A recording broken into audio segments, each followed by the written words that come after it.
guys, welcome back to the channel. This is Leo the Lioness Queen, and if you happen to like what you see on this channel, please make sure to click that subscribe button and also like the video. A very special shout out to all of my beautiful members, and another special shout out to all my elements overall. A shout out to all of the tourists. If you happen to be celebrating a birthday on this evening, I would like to wish you a very special and blessed happy birthday. And to any new subscribers, thank you so much for making a choice to click on this channel. And hopefully you'll like what it is that I have to bring. Guys, I decided to bring you guys a late night edition of Musical Tea, okay? And we will be talking about Marvin Gaye and his sadomasochism. Now, when it comes to a lot of the artists that we decide to discuss, some of them will require several parts, okay?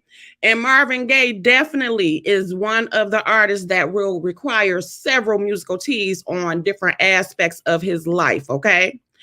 So shout out to everybody that's in the chat. Let me address some of you guys in here, and then we'll get started. Hey, Distinctly Dree. Hey, Just Lovely. Hey, Black Samurai. Hey, Bertha May. Hey, Miss Ray Ellen. S. Dukes. S. Douglas. Adrian.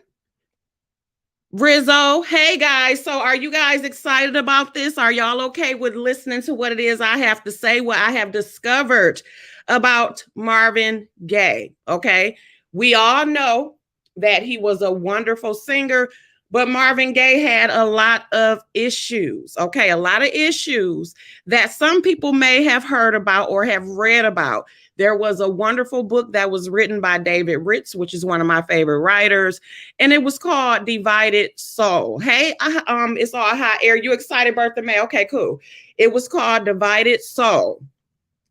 And I understand now, listening to it again, I understand why he entitled that book Divided Soul, because that's definitely what Marvin Gaye was. And of course, it started from his early childhood. Hey, Johnny Mac. And so before I even break into Marvin Gaye, the thing that I've noticed about a lot of musical artists, and this is not just for females, because of course, you know, with Aretha, she experienced sex very early. Just like with Bobby Womack, you know, we talked about his wayward burning dick a couple of days ago, and he experienced sex very early, and then, you know, he just went crazy and, you know, was dipping his dick in everywhere, and, you know, that shit was oozing. But what I've noticed specifically about a lot of male artists is that that is the case. They are introduced to sex entirely too early, and not necessarily always physically. It can just be the things that they see around them. And with Marvin, first of all, from what is said, his dick was trash. Now, I know that some of my language may seem a little bit offensive. Okay. And, you know, we gotta wake the shit up. Now, I have respect for every artist that I will talk about, but like I said, we're gonna get into the mess. And from what we were told, his dick was trash. And he knew his dick was trash. He was very insecure about it, okay? Which is what fueled him in being a sadomasochist. But before we even break into that, you know, his dad, Marvin Gaye Sr., he was a pastor at first. He started off as a pastor of a Pentecostal church. You know, he met Marvin's mother. And Marvin's mother had a son already. And the father, to me, seemed like a narcissist because he was very, you know, I'm the king, I ain't got to do shit. You know, majority of the relationship or the time they were together, especially after he left the church, the nigga didn't do shit. He lived a life of leisure while Marvin's mom went out and did all the motherfucking work. And then, of course, when Marvin, you know, started getting successful or whatever, you know, he was basically taking care of him too, even though he despised him and he was embarrassed of him, because Marvin Sr. was also a cross-dresser. He liked to wear women's clothing. Okay. So I don't know whether you guys ever heard about that, but yeah, he loved wearing women's clothing. Let's see an example of that. Now, y'all see him here. his little wig going on. You see, he got his little frou-frou going on, and he got a little blouse. And when the author was talking about, having interviews with him, he was saying that, he would wear lace shirts and stuff. He was very flamboyant with his clothing. Okay. He didn't give a damn. So, you knew that. Okay. You knew that, Rizzo. Like I said, I know to a lot of people it wasn't a secret. But yeah, the nigga liked to dress in clothes. He liked to wear lace and all that stuff. He had his little, Diana Ross coifs and all that. He liked to rock all that shit. So you see it on here right there on the damn screen. Okay. Because they actually did an interview. And like I said, Marvin used to be embarrassed about the shit. And he explained in an interview that he was embarrassed about it because he would get teased at school because of that.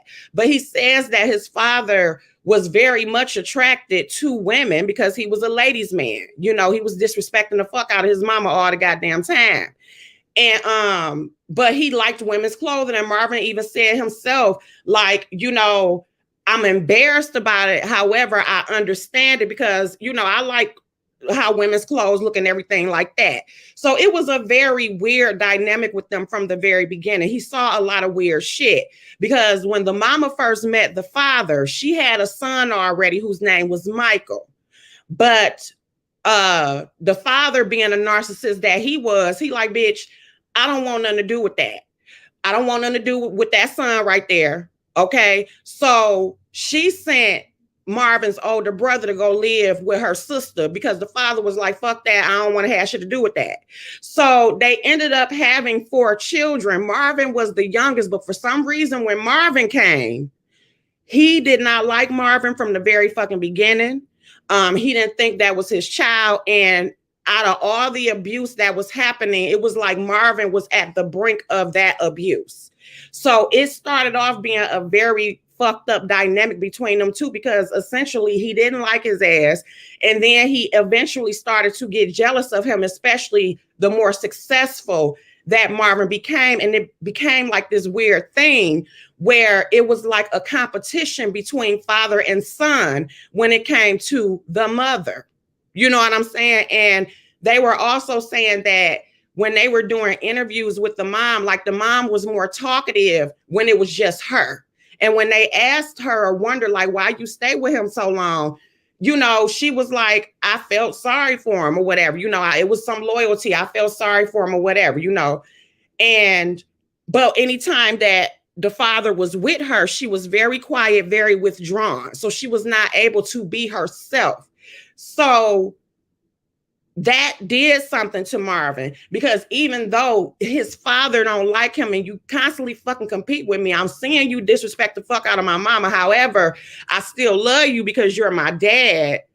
You see what I'm saying? It's like that back and forth of abuse, but love and wanting to be accepted. So of course that created a lot of insecurity within Marvin or whatever. And so those of you talking about why his dick was trash, I mean, he would sit there and compare his dick like to his brothers. He said his brother was bigger than him and, he just wasn't good in bed. So that created this thing of the sadomasochism, which for those of you who don't understand about sadomasochism, because it's not the same thing as BDSM. BDSM is consensual. The sadomasochism is 2 words together, okay? So the sadism in it is like a distortion of the male sexual instinct. It's like an aggressive part of the male instinct or whatever. And masochism is pretty much the form of like self-infliction as far as inflicting pain. One of them, you inflict pain on the other person. The other one, you inflict pain on yourself. So it also can be linked with self-sabotage because that's pretty much also what Marvin did his entire career. When he first started off, even though Marvin could sing, he had terrible stage fright. Okay. So a lot of times Marvin would disappear. he was also rebel because he was afraid to get on the fucking stage. He was very insecure when it came to everything, but he was afraid to get on stage because one time the nigga was at the 20 grand club here in Detroit, and child, I don't know what it is about the 20 grand back in the day, but it was a lot of shit that happened there, because even Diana Ross got her ass towed up by one of the songwriters' wives or whatever, came in there and tore her ass up because she was messing around with her husband and shit, but we'll talk about that later. But anyway, at the 20 grand hotel, and he was married to Anna at the time, which was Barry's sister, Marvin refused to go on the stage, and Berry Gordy came and slapped the fuck out of him and like, nigga, you better get your motherfucking ass on that stage, okay? And it was times to where they would even have somebody actually go to Marvin's apartment, literally go in and motherfucking make him get out the bed. They would give him a bump of coke, and then by the time he made it to the damn studio, he would be able to sing. Oh, I am Rizzo. Trust me, I'm gonna do my research. I'm like, I don't know what it is. It was like the modern day Walmart, because I know the Walmarts around me, somebody always getting their ass whipped in that motherfucker. I don't know what it is about the Walmart air, but it seems to trigger everyone. So yes, we are going to do something about that. Don't worry about that. I'm gonna do the research about that shit. But you all know how Walmart, you just walk in. That's why when you go to Walmart, majority of motherfuckers don't care how they look. Why should you go up there dressed to the nines when you don't know if you got to knock a bitch out because she trying to grab the only good orange that they motherfucking got? Y'all know how hoes do, especially around the 1st and the 15th, but that's off the point. Anyway, so yes, he would go through different things like that. And it also has, sadomasochism also has to do with the killing of self. It's the killing of self. And it's the killing of the self that you have a problem with. He was very insecure. Like I said, his dick was trash. I know I done said that 8,000 times, but I didn't, like, I'm gonna tell y'all when it comes to everything.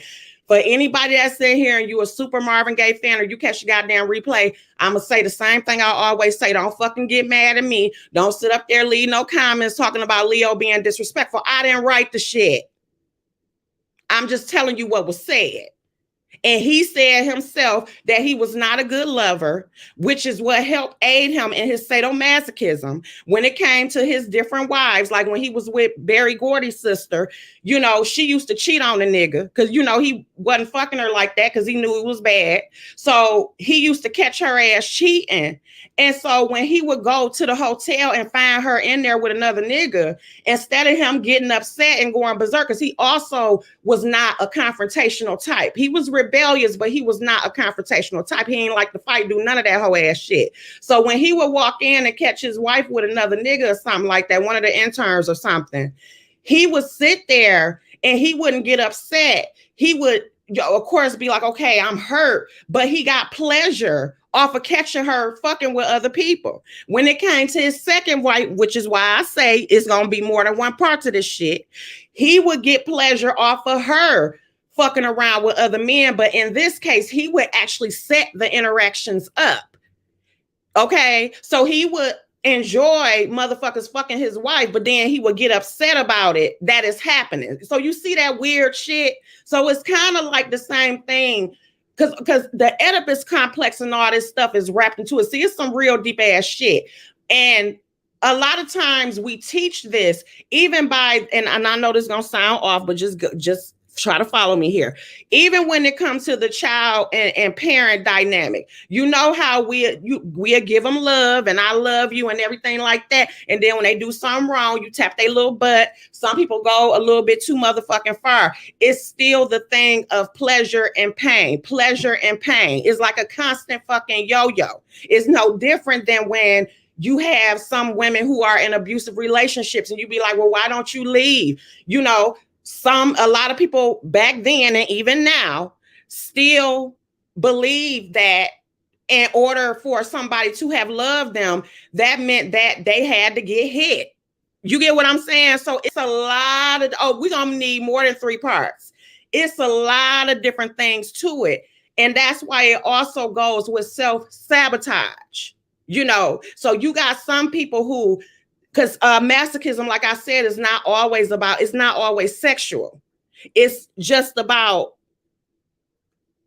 fighting against self, trying to destroy self. So you got people who will have great opportunities and they fucking self-sabotage it. They may just be able to get a fucking promotion at a job, and then they go do some stupid shit and get fucking fired. Or like some of how these motherfuckers do on these YouTube streets. They'll sit up there and do stupid ass shit and then self-sabotage. And that's a part of their masochism. You know what I'm saying? Because it's really them trying to kill themselves. And to let you know how very telling it was, because I think Rizzo was the one that mentioned that his last album was about sadomasochism.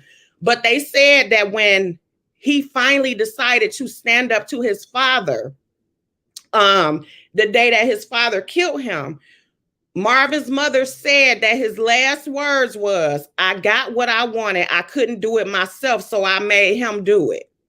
You get what I'm saying? So it's like, because at that time he was living at his mom's house because Marvin was on and off of drugs. He dealt with depression. He also had times of trying to kill himself several times or whatever. Yeah, it was a lot. He had times, so that wasn't his first time, even though that wasn't considered a suicide, but he had a lot of times with suicide. He also had a lot of tax problems, which is why he was there with his parents. And he had just bought his dad that gun for fucking Christmas. And the dad was going off on a mama about some insurance policy or whatever, disrespecting her as usual. And he finally decided to stand up to his dad or whatever. And like, you know, don't talk to my mama like that. Fuck you, whatever. And he hit him. And they said that he walked up the stairs, got the gun that Marvin had just purchased him, came down and just straight up shot him. That's how it went. No, him and Tammy Terrell did not have a relationship. He really had a love for her, but he wouldn't go there with Tammy. He really loved her. And plus, like I said, Marvin had a fear when it came to women and intimacy because he knew he was trash. I know that sounds fucked up. And I know it's probably a better way, a better clinical way to say the shit. But that's why he would have himself in certain situations. So he had women, but it was just a weird thing with it because he was so fucking insecure. You know what I'm saying? So that's why I said this is going to have to be more than one part of this, because this shit has to do with not, again, the only the self-defeating behavior.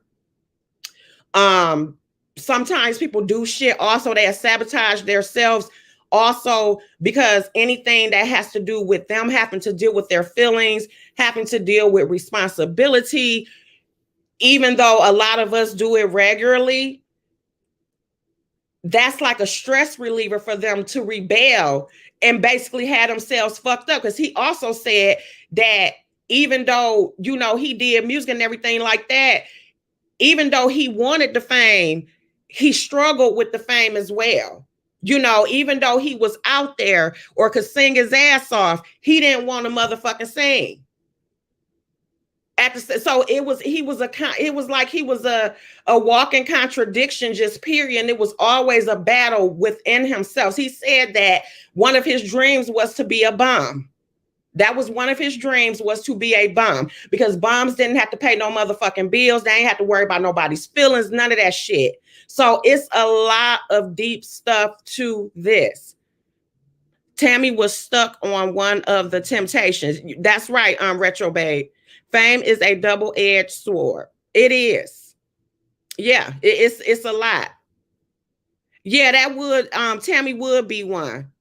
Let me see what else y'all had to say. Hey, Truth Slayer. Hey, Lula B. Hey, Stephanie. So yeah, it was a lot going on. Hey, Miss Deborah. It was the responsibility for him. Exactly. Hey, Murdo. Childhood trauma is real. It definitely is. Hey, baby mama, I get that. I never wanted no kind of fame. I hated the attention. So I feel that. Absolutely. Absolutely. You know what I'm saying? Tammy was with James Brown too. Oh, okay. Okay. Thank you, Miss Ray Ellen. Yup, David Ruffin is the temptation. That's right, Johnny Max. So I already know you and Miss Ray Ellen know. But yeah, so it's very deep. So how do y'all feel about what it is that I said, even when it came to the little part? Because like I said, it's very deep. It's like you going into sadomasochism, you can venture into, like I said, the Oedipus complex. It's so many different ways that this shit, hey, Miss Juicy Reviews, that you can swing this conversation. So did you guys enjoy this so far? This will be part 1. Thank you, Rizzo. I appreciate that so much. I'm gonna put the link in the chat just in case anybody want to come up and say something. If it's anything that you want to add, or it's just something that you wanted to just say or whatever.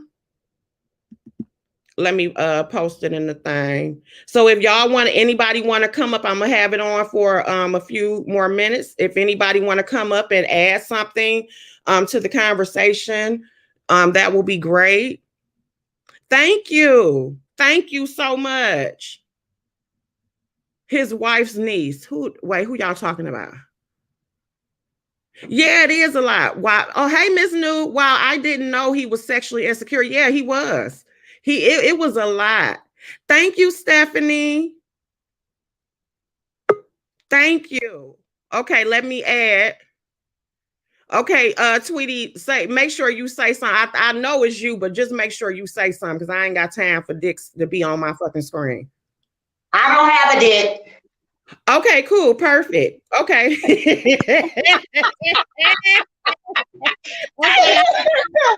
Girl, you know what? I'm like a research buff myself, right?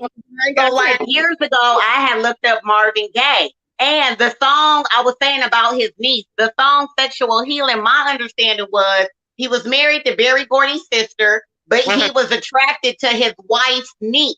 She was 16 years old and he had a baby by her. And that's what the song Sexual Healing is about. It's about that 16-year-old niece of his.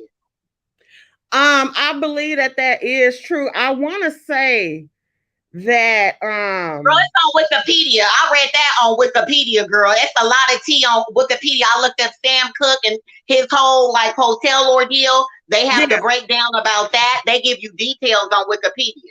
But I know that when it comes to the song "Come Live With Me, Angel," do you guys remember that song? It'd be like, "Come on, go over to my place." Come on, go over to my. No, is that Teddy Pendergrass or is that Marvin Gaye? Who was that? It's the one that It's the one that Joe remade. Okay, so the original Marvin Gaye is "Come Live With Me, Angel," and then it'd be like, "I want to be a lover. I really want to love you." Remember Joe redid that song? The singer Joe redid that song. Y'all, I'll put it on the community feed. You will know what I'm talking about. But either way, that song was written about his second wife, who was young.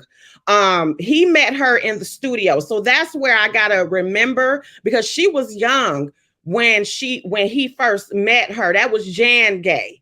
And that song, he wrote that song, meeting her. And I know the mother sent her to him, or whatever, because she dealt with a lot of sexual abuse as well. But he sent her to, oh, y'all do remember that? Okay.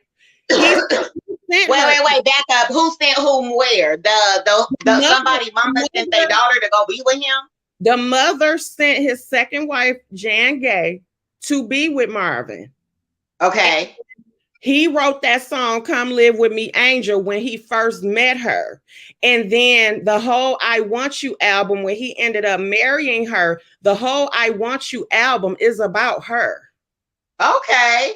But how old was she? Was she young? Was that the 16-year-old? She was young when he met. I think when he wrote that song, I think she was, I want to say 15, 16 years old, but he didn't get with her until maybe a little while later, but she was still underage when they got together. But I do know that was the first song, because she pretty much became his muse. So that now listen to this. Is that Mona Gaye's mom? Is that Mona's mom?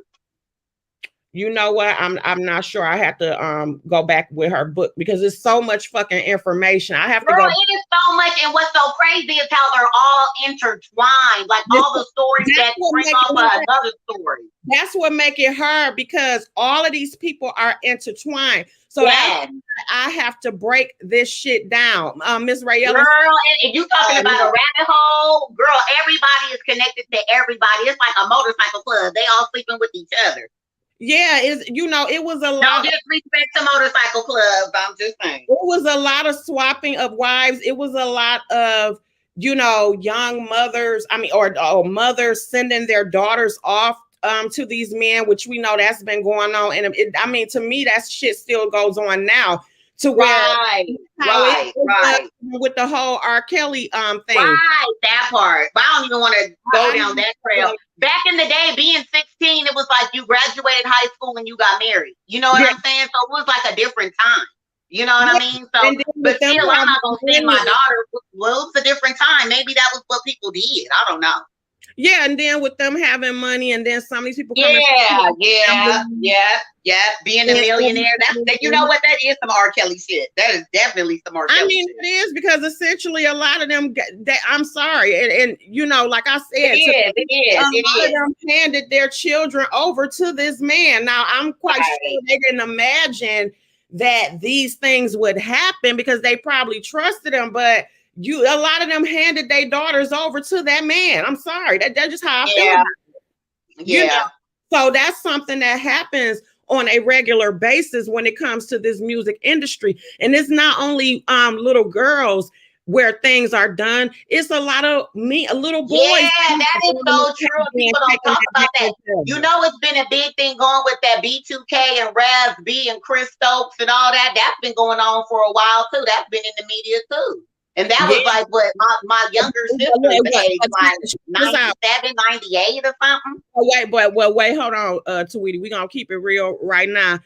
Be careful with that name because I only got $5 in my account. I ain't got motherfucking time. I'm sorry. Trying to get that motherfucking dollars. So when it comes to certain names, scratch that.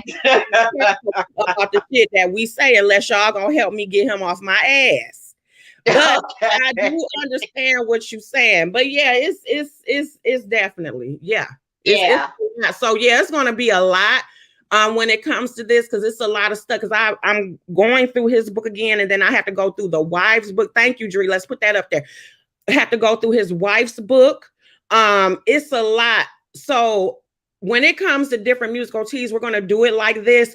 It may not always be in order. Y'all already know what it is I'm trying to do. But I'm going to keep coming with it. I'm constantly doing research continuously. And then, like I said, it's like you say, everybody is intertwined. So it's like while you're reading about this person, you got other celebrities that then got mentioned in the shit. Yes. Oh my God. You know what I'm saying? They all enter. It's so crazy how they all enter. And I appreciate these musical teas. And that's why I was saying in the comments, I love this, the musical tea, because this is the tea. This is the behind the scenes. You know what I'm saying? Because back in the day, it wasn't no social media, it wasn't no Instagram. You know what I'm saying? So these people have the word on word from the author. They done sat down, recorded, and did all that type of stuff straight from the person's mouth. It wasn't no shade room. Yeah, it was not. But trust me, everybody that y'all saying, I definitely will get to. It's just so much. I've been immersed. I feel like I'm back in motherfucking college. I've been, but I enjoy it. But I have been. That's what I was about to say. It is fun and exciting. I'll see. Back in the day, I was the girl that would get the magazines and read all the articles in the source or Word Up or Cameo or whatever, girl. I would read them articles. I was like, oh, you know his favorite food is burrito, or you know his favorite color is blue. You know what I mean? I'm that type of person. So I love all that interesting stuff.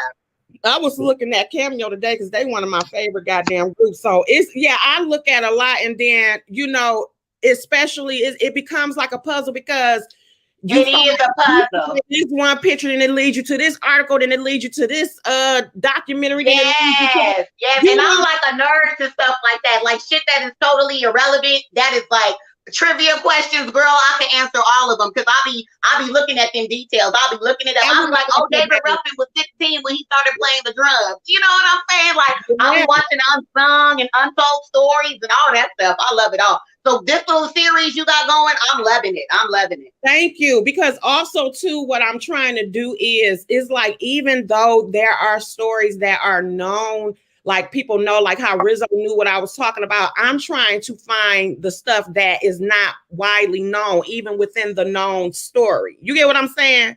Yeah, so yeah. You know, y'all wouldn't have known that he was insecure or his dick was trash. Y'all wouldn't have knew that shit. Yeah, I didn't know. But wait a minute, what you think about his daddy? Because that whole story, like just the whole background is crazy. Your daddy a preacher, he a cross-dresser, you shy as fuck, but everybody is loving you and adoring you and want to fuck you, but your dick is trash. Like, that's crazy. That's crazy. So imagine all the turmoil that he got within it. And then if you saying your last words is, I got you to do what I couldn't do, but I mean, that's too much to say. You know, but if that was his intention, he knew his daddy would do it because his daddy had hatred towards him. But I didn't know his daddy didn't think that was his son. That's why you could shoot him, because you didn't even have no love for him anyway. He never had any love for him from the beginning, and then he was jealous of him. And why do I remember being like 5 years old and that being on the news? I remember that day, girl. I remember that day.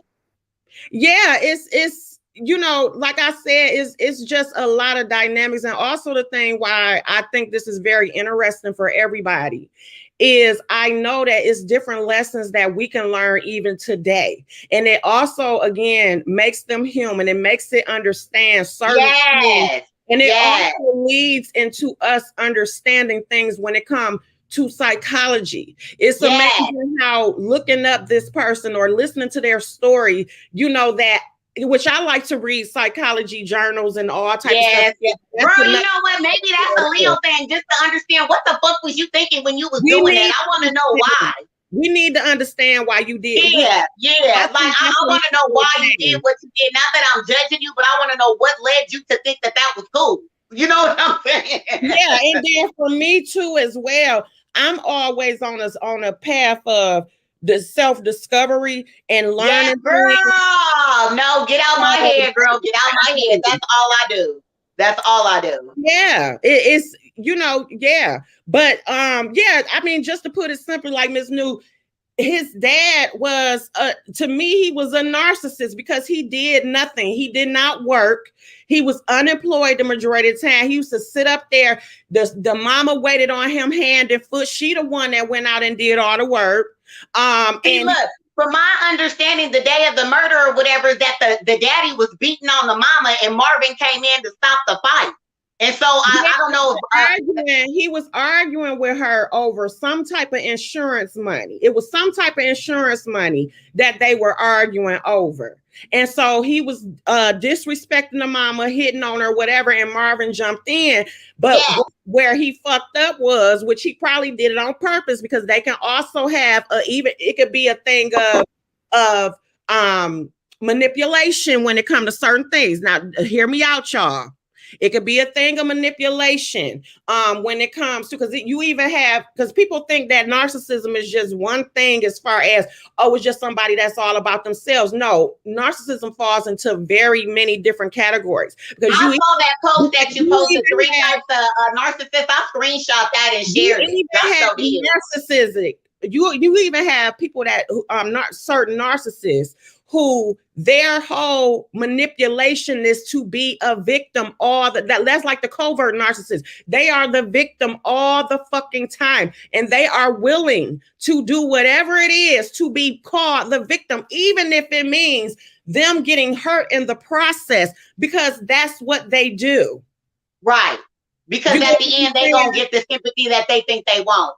Exactly. So because you got people that's addicted to drama. You got people that's addicted to, to being disrespected. So true. So you see how just in this first episode, like I said, we haven't even scratched the surface, but you see how in just this one episode, how many webs we done went to. We done went to self, messing up self-harm. We done went to suicide. We done went to Freud. we done went so many other ways. Yep. And that all stems from his childhood. All this stems from his childhood. Low self-esteem, your dick is trash. You feeling like it's just crazy how, like you said, normal people. This man is a mega motherfucking superstar. Still to this day, 2021, Marvin Gaye is an icon, a legend. He will never die. Never. But when you turn around and look at his life, this man was messed up. This man was messed up. Now today, we would say, if somebody was his friend, they would say, you need to go talk to somebody in this new day and age. You know what I'm saying? He was always self-sabotaging himself. You know what I'm saying? And also, this is another thing, another tea that I'm going to give y'all when it comes to this episode. See, I'm enjoying this shit right here. The thing is, every time we hear his voice, he was high. He never performed or was in the recording studio without having a bottle of Coke. Wow. Imagine that. Imagine all the performances and the tours he went on. And you high, every single one. But the thing is, he thought that he needed to get high, but he could have sang without it. That goes back to his insecurity. That's all that is. Insecurity. But remember, hella insecure. Yeah. Remember how I said that Barry had somebody hired to when them artists wanted to rebel and they weren't gonna get their ass in the studio. They were gonna get their ass in the studio, even if they had to pull them out of bed. And guess what they was gonna get? Like they'd have some Coke waiting for the nigga in the car so that he could be up for however long recording the songs that that music industry ain't nothing but the devil. That music industry ain't nothing but the devil. I've never heard anything good about the music industry. I'm sorry. Now, you know what? Off topic, kind of on topic. DMX wife, what did Tashira say? If you're not grounded within yourself, the music industry will swallow you up. That's okay. That's the truth. That's what she said. And the audience was clapping, and all them niggas in there is in the industry. And they was all clapping. Okay? Yeah, but that was playground. That music even when it came to that, though, it's like when it came, and they was right, because even what Swiss said was right, but it was like to a certain degree, it's like in a way you being a fucking hypocrite. This is what I don't fucking like with people when it comes to the whole music thing. I hate when people sit up there and say when it comes to the fans. And I'm not saying that's exactly what he said, but that was the attitude or whatever is. You know, y'all wasn't clapping for him before. Y'all wasn't buying his music, blah, blah, blah. My thing is... What does he mean? Recently, who wasn't buying his music? I'm not saying he said that exactly, but I'm telling you the feeling that when people say that, because you know some of them, they'll come out all, and y'all... Okay. And my thing is, first of all, for you to even say, even when it come to anybody... or the fans, how we didn't look out or we wasn't there. When it comes to the motherfuckers that was around him, even though when you grown, you do what you want to do. It's people that could try to give you help. People do what they want to do. But you can't say that because at the end of the day, it was people that was right around him and he still ended up where the fuck he ended up. The fans had nothing to do with that because just like Andre 3000 said back years ago, if we don't move our feet, then y'all don't motherfucking eat. Do you get what I'm saying? So I just wanted to throw that little part in there, but that's off the goddamn subject. Yeah. Girl, we can do a whole other panel on that. Because that ties into R. Kelly too, girl. It's all intertwined. That industry is something else. I will be doing something on him too. And it'll be kind of different than what's already out there because we're gonna go into the psyche of him and everything because it's a lot of details that are not out. The person who actually broke the initial story, the reporter, he wrote a book years ago. And who we talking about? Which one? Marvin or R. Kelly or DMX? The one that the reporter that actually broke the story. It's not a movie or a documentary, all black. If you're talking about the Marvin thing, it's a book that's called Divided Soul. I heard all of his music, though. I took it that he was calling out the industry as well. Yeah, Yeah, and I get it. And I get it, but it's like at the same time, now that part I'm not gonna go there on Lynn T. But wait, who was Lynn T talking about? Who's she talking about? Swiss Beats. Oh, okay. We talk about that off the grid, and you know what I mean. Okay, yeah. Back in the day, we bought this music from day one, Stubborn Kind of Fellow, and my mother bought How Sweet It Is. Yes, yes. You know, and that's another thing too. When he first started, he was doing like Frank Sinatra type of genre of music. I don't know what that genre of music is called. Thank you. Yeah, no, I know exactly what you're talking about. And that because he was in a group before even that time. And he pretty much went through what a lot of artists went through is they were basically telling him to sound like himself, like they were sounding too much like other people when he in the very first group that he was in. Thank you, Miss New. And they were basically telling him like you're not selling anything or whatever initially because you're not, you know, it's about a person trying to develop their style. It's also about the songs. And then too, a lot of them had a lot of resentment because when it came to who really blew Motown up, it was the Supremes. It was like the Supremes and Smokey. Was right. But my first understanding was he didn't want to do like the R&B Motown thing. He wanted to do that. I don't know what that, I call it big band. You know, that era of Frank Sinatra, big band kind of stuff. That's what he really truly wanted to do. And that's where his heart was. Yeah. My understanding that what I first read. I don't know how I think he first was writing songs for Motown and then he started singing, from my understanding. Yeah, so yeah, it's like I said, it's a lot. It's so many different ways that we can go with this, but yes, Motown, girl. If you did a series like on Motown, Stax Records, and what's another one that Soul Train, Soul Records, like just those different people. Yeah, you would have a lot just on that, just them people, girl.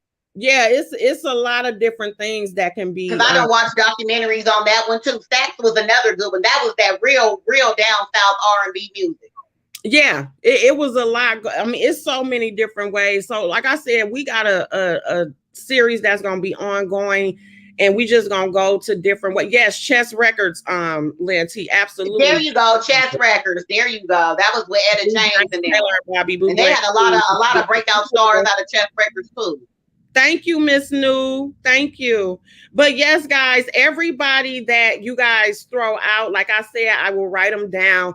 I'm not going to come with a particular order because it's a method to my madness, but trust and believe when I can get to them, I will. But it's we'll know you got original content, girl. That's for damn sure. I'm trying to give it to y'all. I'm trying to take y'all in a different direction. So yeah, I'm liking it. I'm liking the journey. This is very different. This is very unique, and I'm a music buff, so I'm all into it.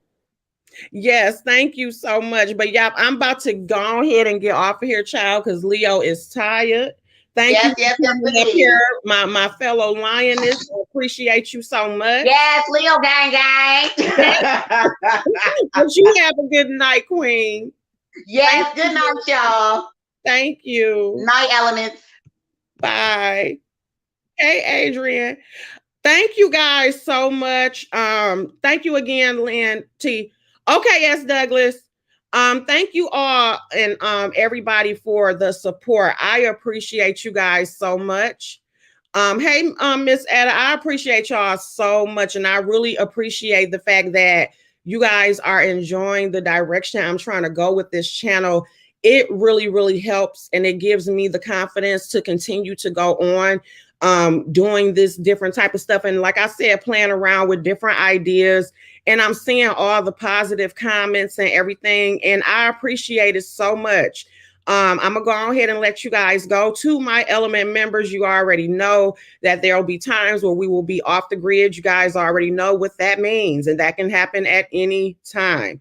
Other than that, I'm about to go to bed. I love you guys. Any emails or anything, I'll check them as soon as I get up in the morning. And I want you all to have a wonderful, blessed Sunday. And like I said, again, guys, thank you all for your love and support. Have a good night, guys. Bye.